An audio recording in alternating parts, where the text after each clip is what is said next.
I spent 30 years with the Dolphins, and I must say that all the videos of people swimming with dolphins here is a great revolution. In 1955, I first started working with dolphins, and nobody swam with them. So we started out in 1955. I'd been in the isolation tank in 1954, and floating around in it one day, I was wondering who floats around 24 hours a day. So I went down to Florida and met the dolphins.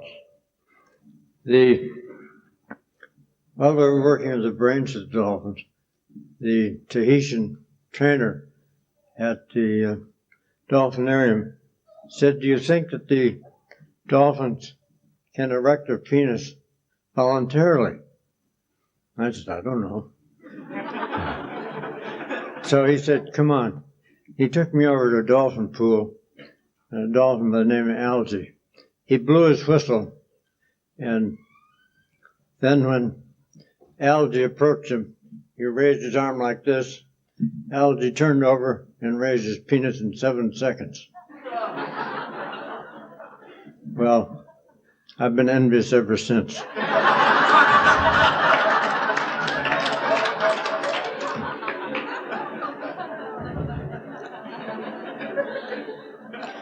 On the island of St. Thomas in the U.S. Virgin Islands, Margaret Howe worked with a dolphin by the name of Peter, and she was teaching him English words, which he was giving back in air.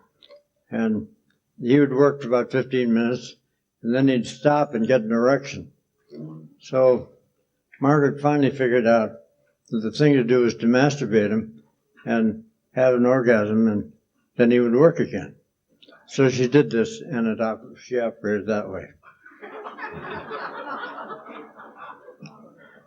At that time, I was starting on my LSD research and had an isolation tank over the dolphin pool. And the first time I did this, I took LSD alone in the tank, and I remembered a memorandum when I was at the National Institute of Mental Health, in which they said, never take LSD alone. One of the researchers took it alone, and his tape recorder ate him.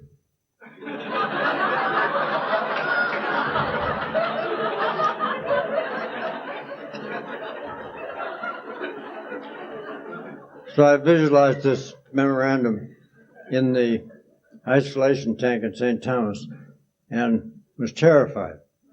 Well, I went further out of my body with that fright and that terror than I ever have before or since. I went way out in the universe and met superhuman beings, and I liked it so much that I wanted to stay there. They said, "Oh no, you can't stay here now. You'll have to come back later, much later." And then they said, "You have to go back and get in your body and learn what it is to be a human." And I've been doing that ever since. I still don't know what it is to be a human, and you've demonstrated that here today.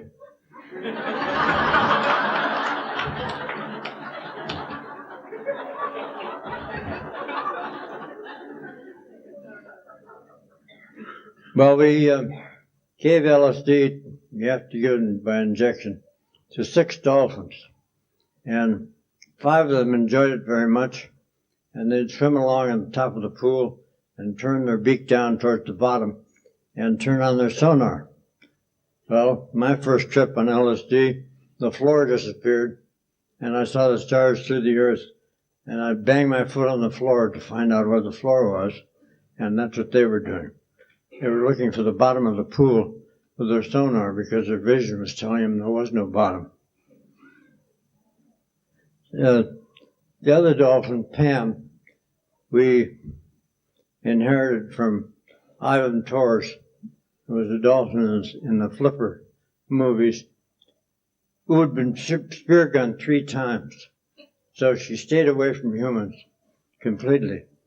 And when we took her to St. Thomas with the other dolphin, she hung out with the other dolphins but stayed away from us. We gave her LSD, and for 6 hours she climbed all over us. And after the LSD wore off, she stayed away from us again. So the effect of LSD on dolphins is very much like it was on me, in that they were having wonderful trips. At that time, I was taking LSD legally on a fellowship from the National Institute of Mental Health. I was getting it from Sandoz in Switzerland. And there were no bad trips for me. And when I came back to the United States, the Virgin Islands, I was surprised to find that the emergency wards had a lot of youngsters coming in on bad trips. Now, this happened for a few years, but apparently the youngsters are all getting educated now, so there are no more bad trips showing up in the emergency rooms. LSD is very demanding. The effects last for 8 hours, and it gets very wearing. But then, when I was working at Esalen Institute in Big Sur, California, I got a migraine attack. Well, I'd been having migraine for 50 years. Every 18 days I had to get in a dark room. And the doctor there put me in an isolation tank and injected ketamine, 30 milligrams. And the headache went out about 6 inches. And then he injected 60, and it went out about 12 feet. Then he injected 130, and it went out over the horizon and hasn't been back since. It was really an amazing experience. And so I started investigating the effects of ketamine. Well, it's a very good substitute for LSD if you want to experience far out experiences in the universe.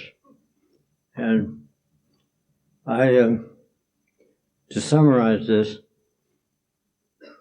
I wrote a book which you can buy in the bookstore called The Scientist.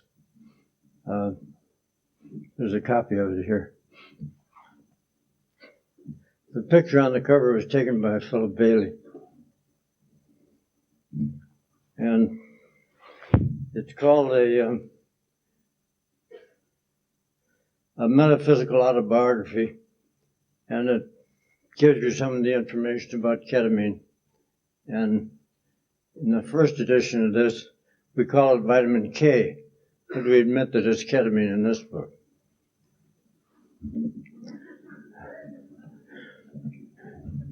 Now, you may think that taking this pathway through life could be dangerous. Well, of course it's dangerous, but it isn't dangerous socially for me because of my past training and my reputation as a scientist. So I can get away with a lot of things other people couldn't get away with. Even talking to you.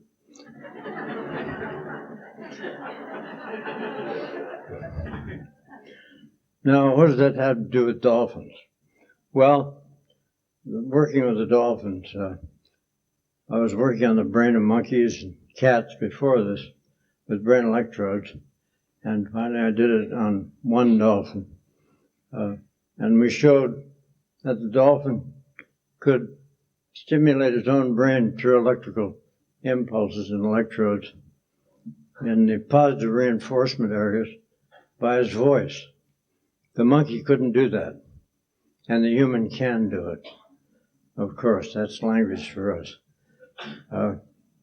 Then we went on and did a careful examination of the brains of dolphins, and I made an arrangement for Peter Morgaine, the neuroanatomist, in which he could sacrifice 3 dolphins and cut the brains in the 3 major axes. And the result of that showed that the microscopic anatomy of the dolphin brain is the same as ours. That is the neuronal circuitry. But the ones we were working with is 40% larger than ours, in the acoustic, in the whole brain, whole cortex. Their acoustic area is about 10 times the size of ours, and their visual cortex is 1/10 of their acoustic cortex. So that their preoccupation is not with vision, but with acoustic, hearing, and probably making maps acoustically. As compared to us, we're a visual animal, not an acoustic one. Though we're fairly good in the acoustic side.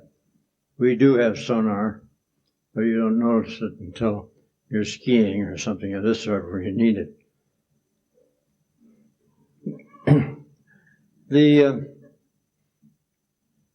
I retired from working with dolphins many years ago, about 1986, because my whole philosophy changed.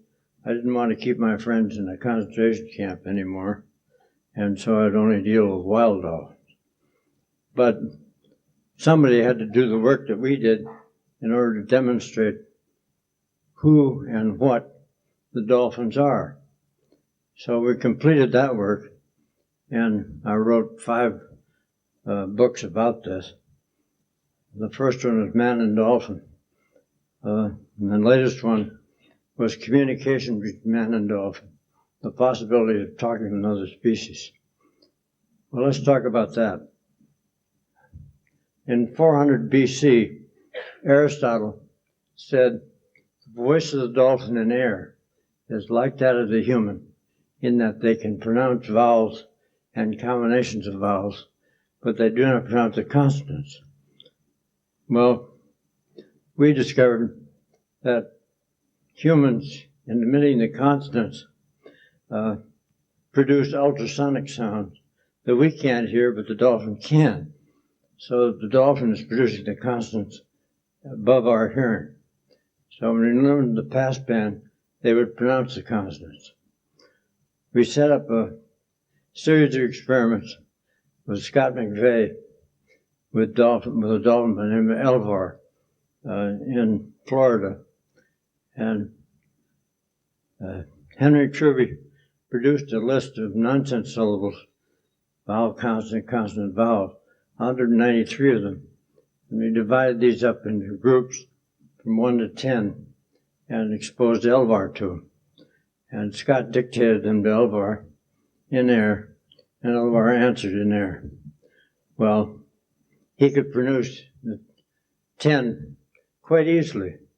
We stopped at 10 because that's what all we could remember. Well, one day, Scott was saying, Izu Zor, and then he said correction, and then gave 9 nonsense syllables. Elvar only produced the 9. We realized he knew what the word correction meant. Then Will Munson came from the Bell Labs and used phonetically balanced words with Elvar. And Elvar reproduced those as best he could. And then Will dropped the sheet and stopped dictating. And Elvar said, all right, let's go. Which is the way we started out all the experiments.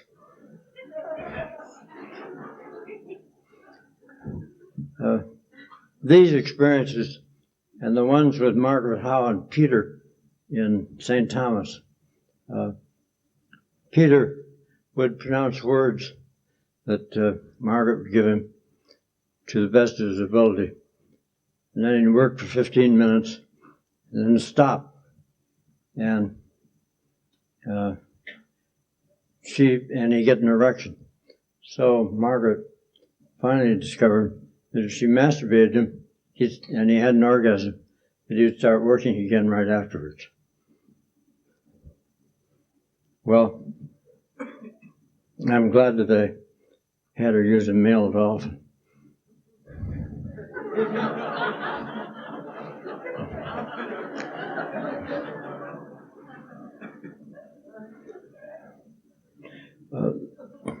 The tapes of Margaret's experiments and Scott's experiments are sold by a company in California. What is the name? The name of the company that sells those tapes in California? Yeah. Or sound photosynthesis in where in California? Mill Valley, California. They also have some other tapes, which I don't want you to buy. One of which I gave a lecture at Aspen, Colorado, and I was on ketamine.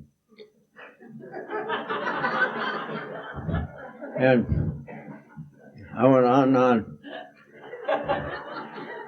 And my wife, Tony, said, I said, Tony, you didn't want me to talk very long. If I talked long enough? She said, yes. And the free association went on in that lecture was all humor. And I played the tape for Robin Williams, and he rolled on the floor. It was his type of humor.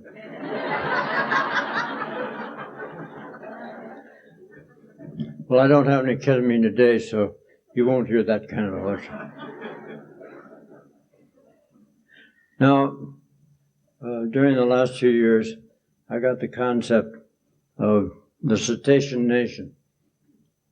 The planet is 71% oceans, and the residents of the oceans are 79 species of cetaceans.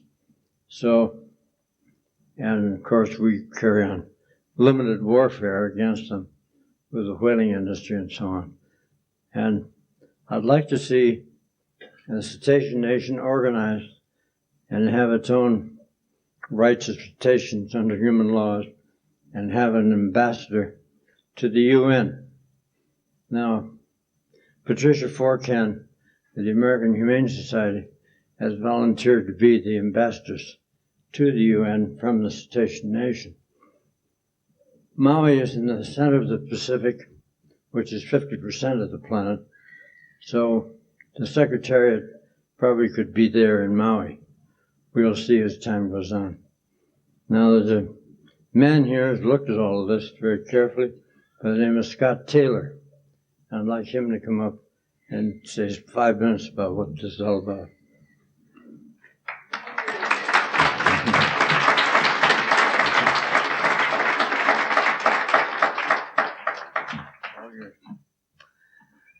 Thank you, and thank you, John. This is indeed an honor not only to be presenting something to you as an extraordinary body of people, but to be able to share a stage with John is, of course, an awesome experience for me.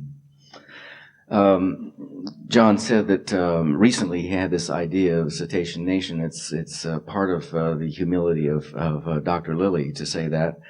Best I've been able to find out, he had this idea a long time ago. And in suggesting that there be a declaration that the high seas be declared a single nation, and that the whales and dolphins be considered to be the inhabitants thereof, thereby having rights. This idea is one that has grabbed many people over the years. Many people have taken this idea and said, yeah, this is brilliant, this needs to happen. And many people have taken an enthusiastic approach to this and begun to look at how this might actually be accomplished. As I began looking at this proposal that I was finally able to get a copy of from John recently, that had been written up by a friend with John, I began to realize that the many people around the world who had done something with this idea had never had their ideas connected to one another. That no single project had ever been put together to attempt to actually assemble the agenda by which this process might be carried forward. So I have suggested to John and would like to offer to you the idea of holding a conference in Hawaii next year. We're working on when the date might be. We're thinking we might want to do it just before the next iSearch conference to help carry the energy from one to the other. The concept would be to gather together the people who have been working on this idea for a long, long time, bring them together and have them put their piece into the puzzle. so that we can look at what has been done already in terms of our analysis of the law of the sea and who the whales and dolphins actually are, in terms of how does an emerging nation get itself recognized before the United Nations? What is the procedure for that? And some of the other people who have taken this dream and done work with it in the past, and also to invite people who have this as a personal passion to achieve, to invite them to come and talk about how they see that this work might be able to proceed. I have to say that I have a particular approach to all of this, having been brought to the world of whales and dolphins through the legend of the golden dolphin. I tend to look at many processes through this kind of lens of the legends, lens of a mythic reality that we live in. The legend of the golden dolphin at one point speaks about a movement of the youth of the world, and that movement would be led by Kui Lung, the golden dolphin, and that there would be several beings who would support the process of this movement of young people. The movement is said in the legend to be eventually culminating in the declaration by the young people of the world, a declaration of peace between the people of the land and the people of the sea. This to me is an ideal place to bring the Cetacean Nation and a concept and the legend of the golden dolphin together. I believe that we could actually muster an international force of young people who one day can arrive at the front door of the United Nations and knock on the door and say, "Mom, Dad, this is the way it has to be."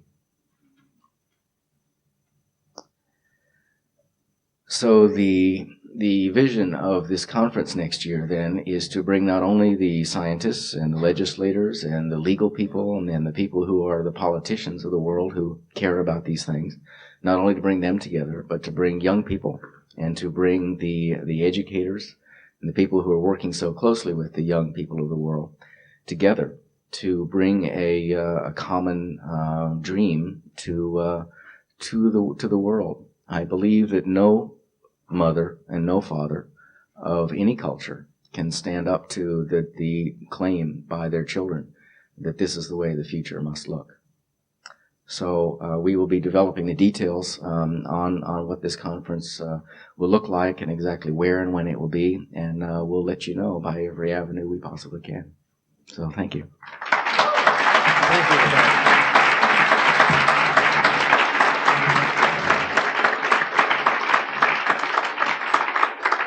Thank you, Scott.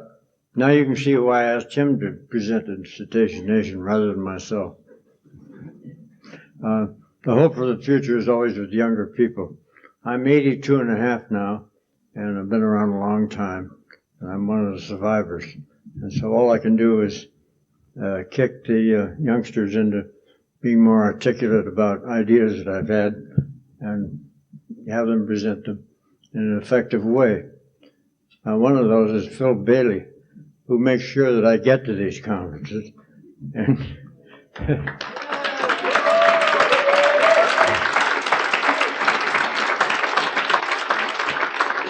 and between him and Char Rettenhouse,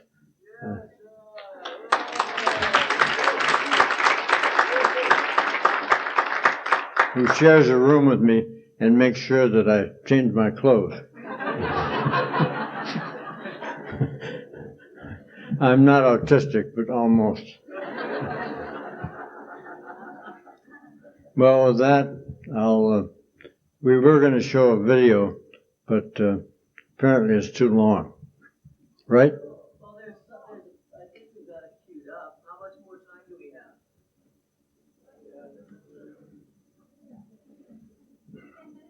Yeah, okay. Okay. This has been edited so many times that I don't know how it opens up. My daughter Barbara insists on changing it. She was on the platform with me in Brussels at the last meeting.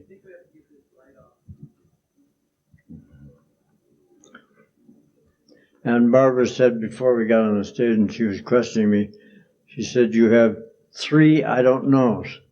And so I said, I don't know twice. And the third time I said, je ne sais pas.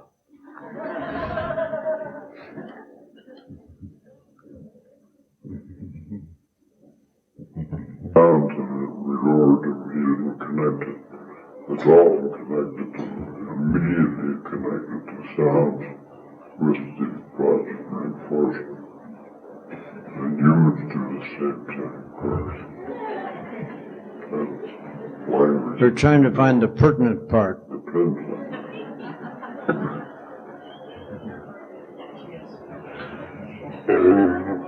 so you There's too much of swimming with dolphins on this one. And that's a subject that's been worn out on this meetings.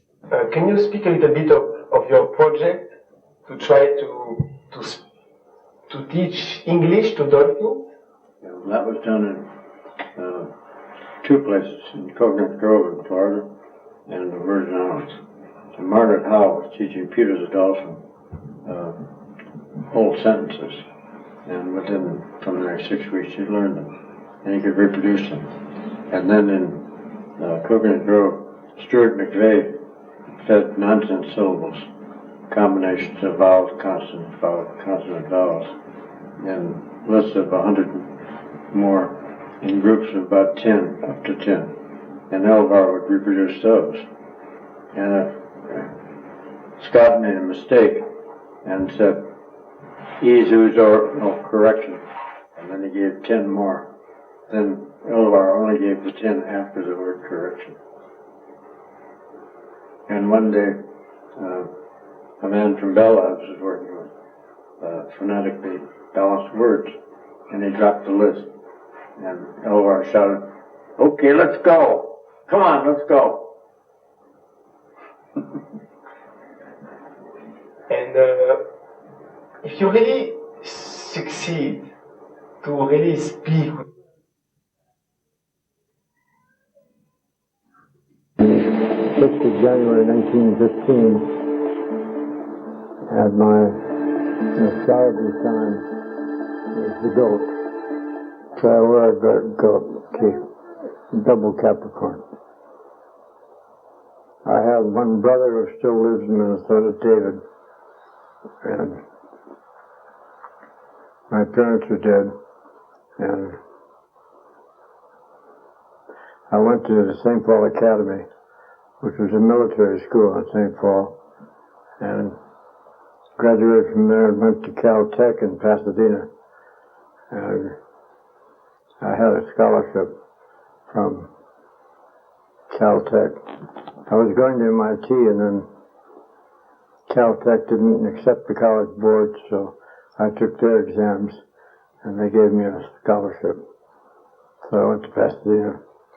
I started out in physics, and Thomas Hunt Morgan, the head of the biology department, gave a lecture and showed a slide, and he said, "This is a pig embryo." "No, it's a cow embryo." "No, it's a monkey embryo." "Well, really, it's a human embryo, but at this stage they're all the same. He introduced me with that. And then I read Aldous Huxley's Brave New World and decided that I was more interested in the physicist than I was in the physics. So I shifted and then took all the pre-med stuff and then went to Dartmouth Medical School. Will Mayo of the Mayo Clinic advised me to go to Dartmouth because the most important science was human anatomy, and it was most intensive there. As I discovered later that I was a better anatomy than I was, and then my classmates down at Philadelphia at the University of Pennsylvania Medical School.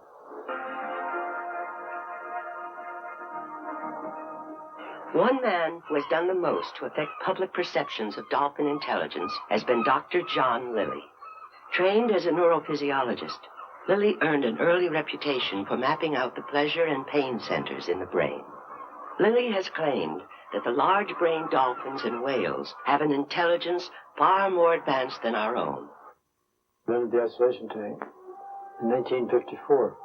And after a year of that, I decided I needed to work with somebody that stayed 24 hours a day floating around. And so I went to Pete Scholander, a biologist. He said, dolphins, go down to Marineland, Florida. So I went down. Sure enough. They had brains larger than ours. They were 24 hours a day floating around.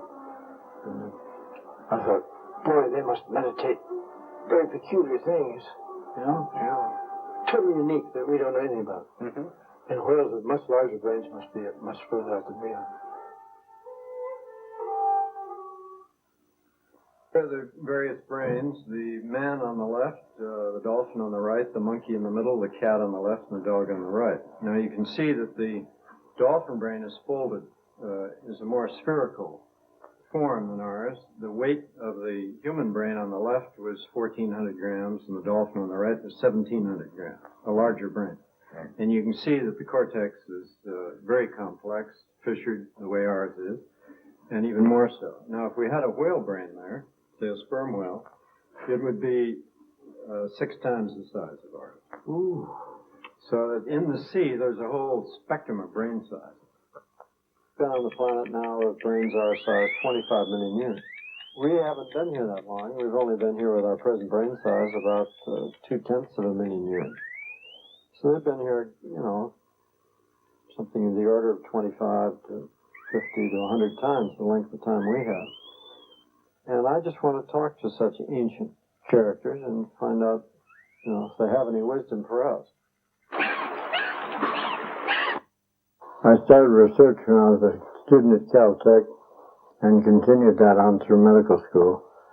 And I realized that one could help more people by being a researcher than you could by a practitioner. So I stayed in research. And when I was 16 at St. Paul Academy, I wrote an article called Reality. Yeah.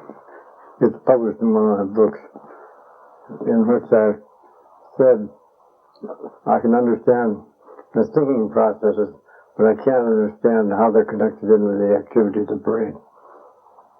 And then I quoted Bishop Berkeley, who said, reality either exists in my mind or in the mind of a creator. This is at age 16 in 1931. In 1960, we began to realize that the dolphins wanted to communicate with us. By 1963, we were exploring the communication through bodily motions, through contact, as well as voice communication.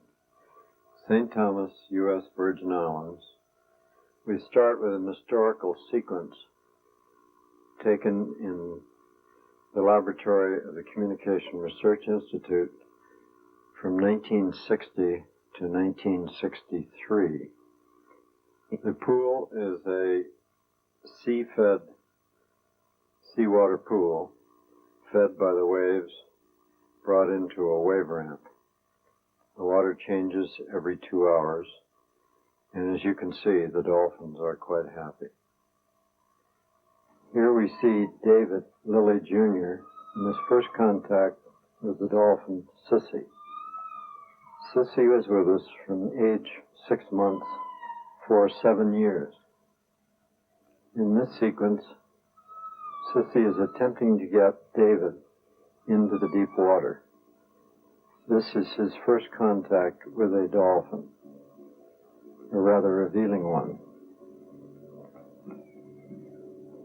He had been instructed by Margaret Howe to stroke Sissy carefully and pay attention to what Sissy wanted, which she would indicate by unequivocal bodily motions.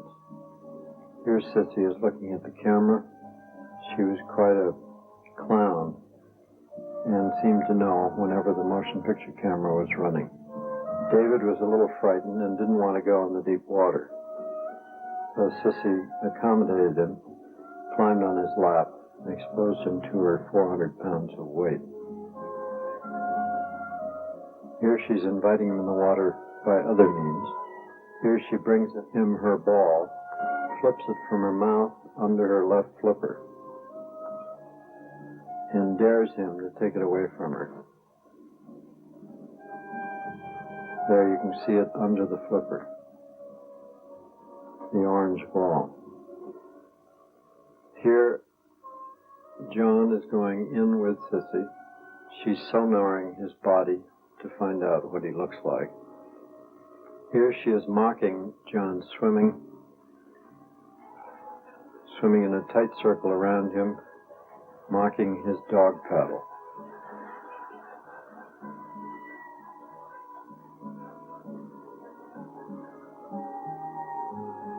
Here, Patty Birch pretends to be drowning, challenging Sissy to rescue her. And here's how Sissy did it. She put her right flipper under Patty and then pushed her at very high speed, lifting her head out of the water and pushing her up onto the bank. She then wouldn't let Patty back in the pool for about a half an hour. Here Ben is doing the dolphin swimming, and Sissy is swimming alongside of him under the water. Here is just a loving contact with Ben stroking her underneath her jaw and her chest, and here on her back. Here Ben pushes Sissy sidewise. Sissy gets rather vigorous and hits him over the head. Notice the intense concentration of effort on Sissy's part. Here she's pushing him backwards sidewise, then climbing on his back. This is George, who's treating Sissy very tenderly, stroking and massaging her between her flippers. George was very gentle with Sissy.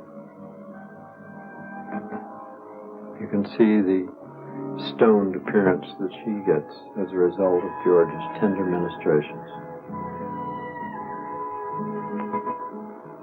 She puts her beak on his shoulder and goes in a circle around him in the deeper water.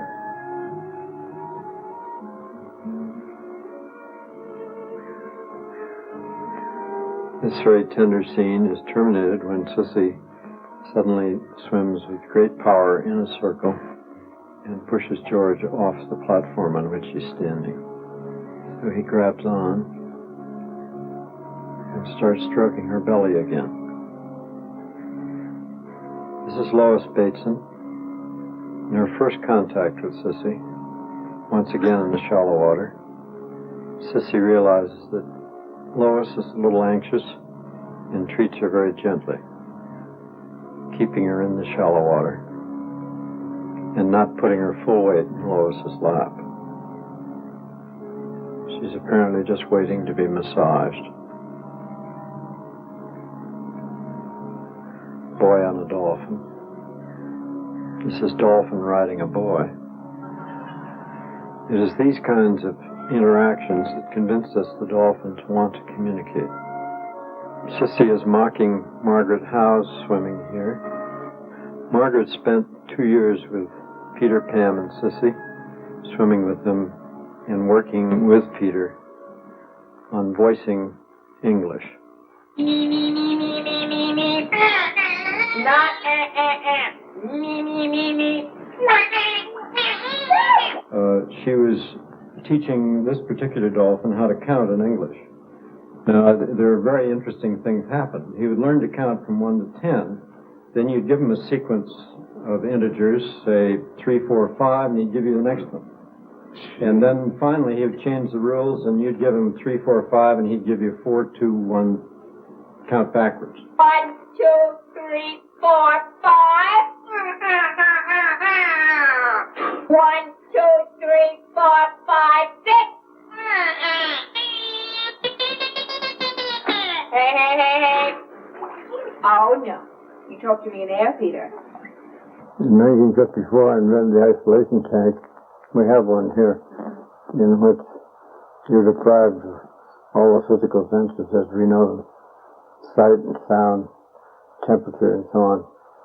And you really isolate the body so that the mind can take off wherever it wishes. Out of that came the statement, the province of the mind, what one believes to be true, either is true or becomes true within certain limits. These limits are to be found experientially and experimentally. When so found, these limits are found to be further beliefs to be transcended. But you cannot transcend the limits of the body. In blowing air back and forth through narrow slits, they create sounds, they create whistles, they create clicks, they create trains of clicks. In producing sounds, they do not need to release air. They blow the air from one set of cavities into another set of cavities, just behind the melon, which is that protuberance above the jaws and in front of the eyes.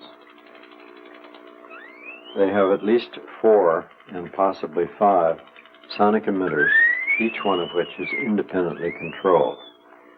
2 dolphins talking together can sound like 4 individuals. Each of the sound producers can either whistle or click or make trains of clicks. The dolphins speak at 10 times our frequencies and 10 times our speed. In the next sequence of film, superimposed upon this picture of the dolphins swimming underwater, you will see 2 yellow-green traces, each one of which represents frequency from the left-hand side of the screen to the right-hand side. The upper trace is the frequencies in real time as produced by the dolphins, slowed down 10 times at 1/10 the frequency so that we can hear them.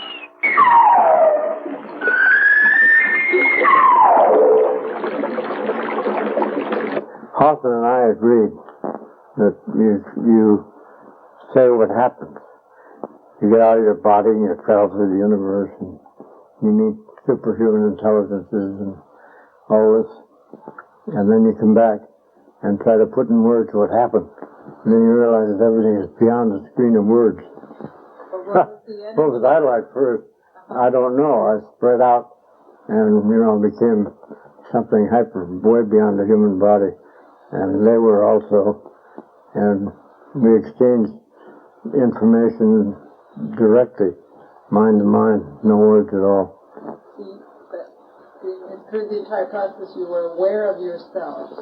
Yeah, I managed to hang on to my individuality. And they were different entities from you. Yeah. And then, in one experience, I described it in the center of the cyclone, state 3 plus 3, in which I joined the creators of the universe, and I hung on to a very little bit of my own individuality. And all these other entities were the big sphere surrounding the universe, and outside was the void, and inside was the universe as we know it, with light and biology and all the rest of it. And we were this very thin skin of creativity. And when I came back from that, I realized when I was coming back, I could become anything. I could become a planet or a star or a human and finally decided to be a human. I don't know, part of me went off and became something else. That was the very first time. Mm-hmm.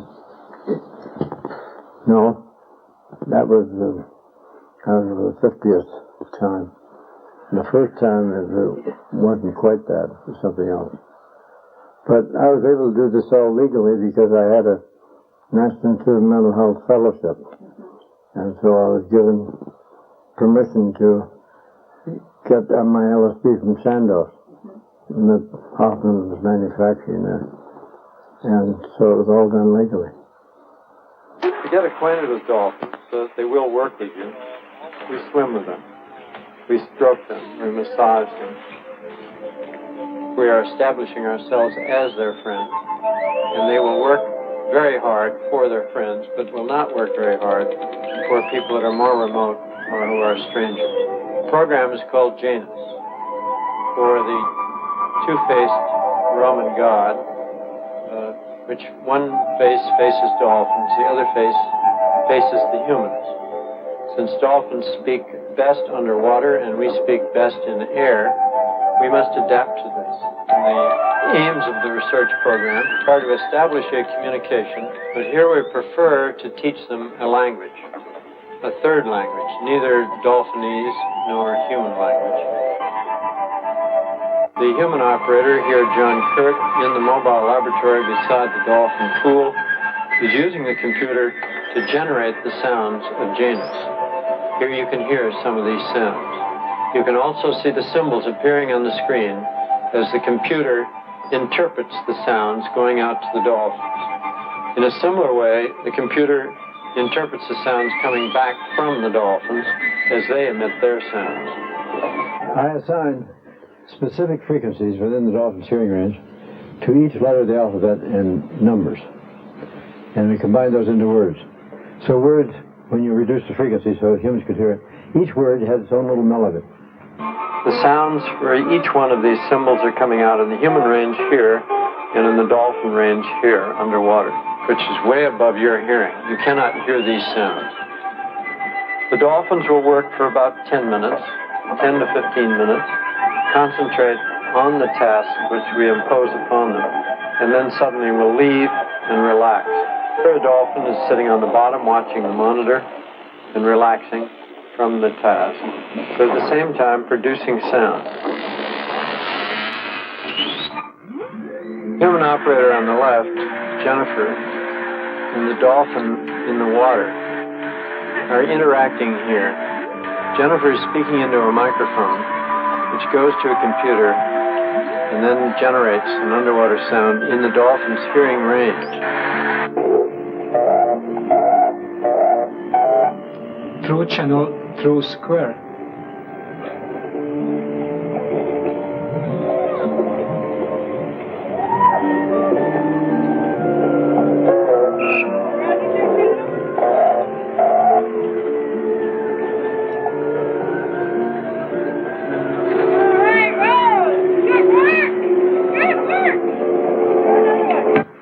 I had migraine for 50 years, and I was at Aspen Institute for 2 years. And one day, my wife Tony and I were starting a workshop, and I got a migraine attack. And the local physician there, Craig Enright, put me in the isolation tank and injected a dose of 30 milligrams, and the headache left and came back. And then 60 milligrams and went out further and came back. And then he did 120 milligrams and went out of his horizon and hadn't been back since. I'm sorry, I missed, what was the... Ketamine. That's K that you Vitamin K.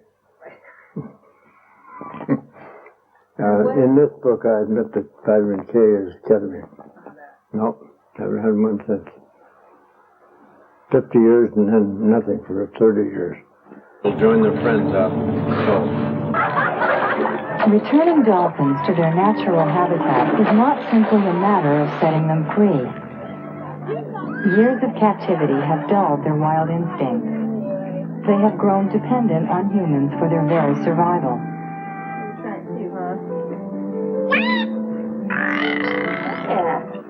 Readaptation is more involved than meets the eye. We're finding the best way to do it is to put them in a place like this where there's a tide. A simple thing like that, the tide, is something they have not been exposed to, Joe and Rose, for the last 6 years, I think it's been. They've been in a tank in California. They need to remember how to chase fish, which are much more nutritious, incidentally, these live fish, than the frozen herring and capelin and various things we feed them. Good going, Joe! That's what they got to do in the wild. Joe and Rosie were captured in 1980 for a human-dolphin communication experiment that ended 4 years later. The plan was to return the dolphins to the wild, so Orca was formed, and to supervise the readaptation part of the project.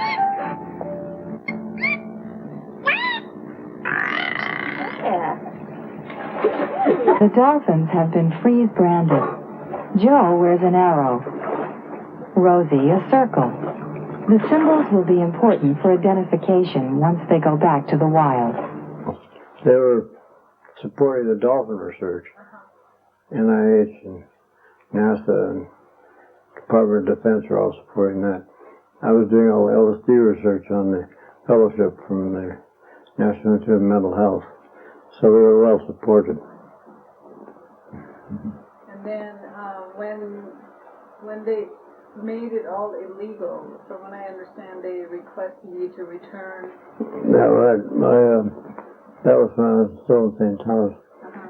So I got a letter from Sandoz asking him to send back 450 milligrams of LSD and 30 grams of psilocybin. So I got angry and went to sea and took my last LSD, and when we were out at sea,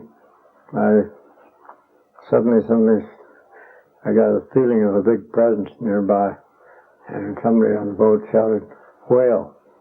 And we came up alongside this finback whale and her baby, and she zapped me. Yeah, she opened her eye and looked at me, and we exchanged this immense amount of information. And anyway, that convinced me that whales were bigger intelligences than dolphins.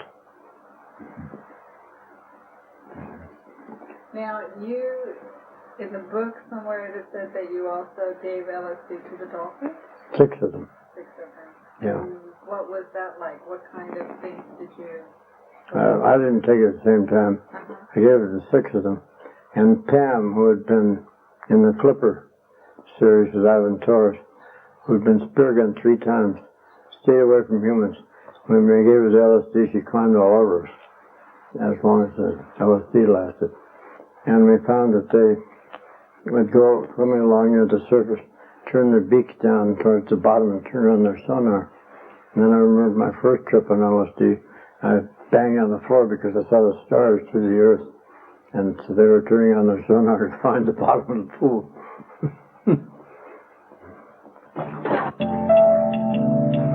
Well, I've been hanging out with them all of my adult life. I spent the majority of that time capturing them and training them. Now, I have the opportunity to untrain them and put them back in their normal environment, which is just wonderful. Instant karma, you might say. I thought I was going to have to come back next lifetime and straighten all that stuff out. There was a deep rationale to pursue readaptation and release, and that to me has to do with a kind of agreement or promise that we make with another species. Honoring the promise that was made to return Joe and Rosie to the wild is honoring that kind of commitment, that kind of relationship.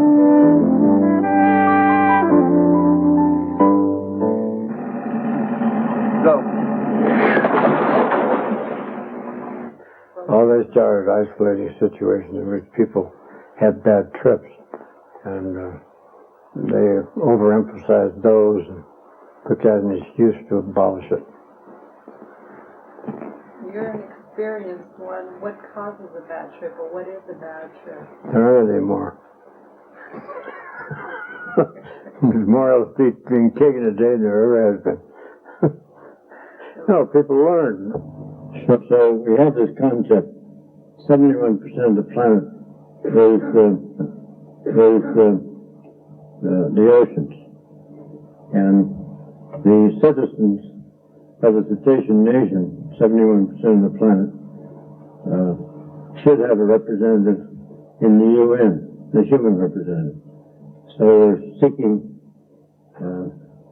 access to establishing a Cetacean Nation as one of the more nations in the UN, the United Nations.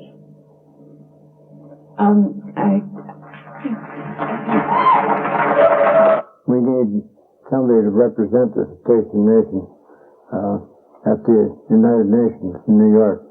And we've gotten Patricia Fortin of the United States Humane Society to volunteer to be the ambassador to the UN for the Cetacean Nation.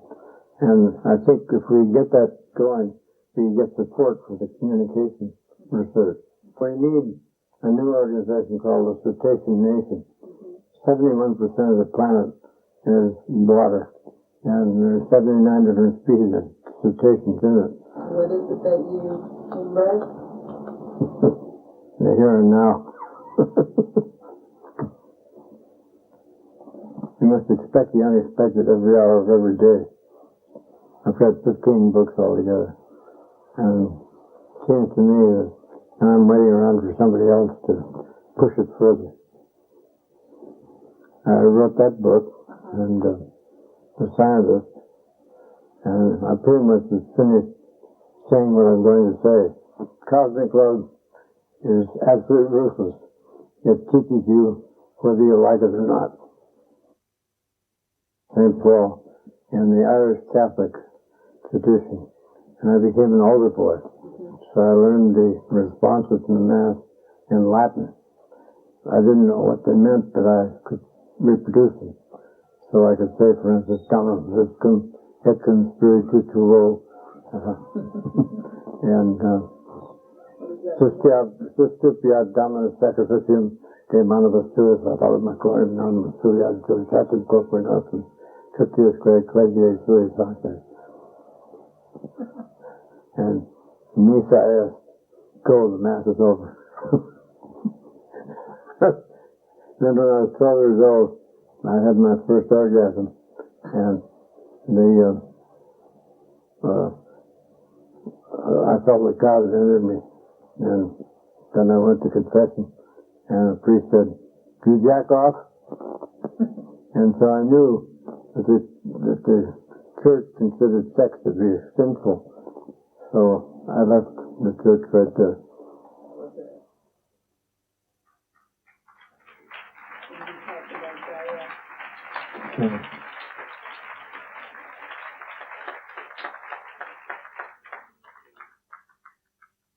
Sorry you ran over so long.